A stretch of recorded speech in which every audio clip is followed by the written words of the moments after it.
You do that one very small podcast where you just have small, like 3 or 4 minute clips. Yeah, so what it was, I did a tweet storm called How to Get Rich Without Getting Lucky, and it got pretty popular on Twitter. And it's really about wealth creation. I just used the clickbaity title.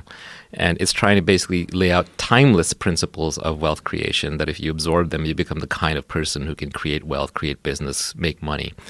And my theory behind that is like there are 3 things everybody wants. There's actually more than 3, but let's just start with 3, the 3 basics. Everybody wants to be wealthy. Everybody wants to be happy, and everybody wants to be fit.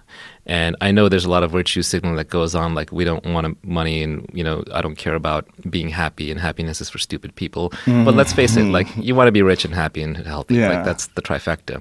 Now, of course, you also want an internally calm state of mind. You want a loving household. So there are other things that come into it. But those 3, I think they can actually be taught. Right? And a fitness, I'm not going to teach. There are a lot of people who you've had on here, including yourself, who know a heck of a lot more about fitness and health than I do. But I was born poor and miserable, and I'm now pretty well off, and I'm very happy. And I worked at those, and so I've learned a few things. There are some principles, and so I try to lay them out, but in a timeless manner where you can kind of figure it out yourself. Because at the end of the day, I can't really teach anything. I can only inspire you and maybe give you a few hooks so you can remember things when they happen or put a name to them.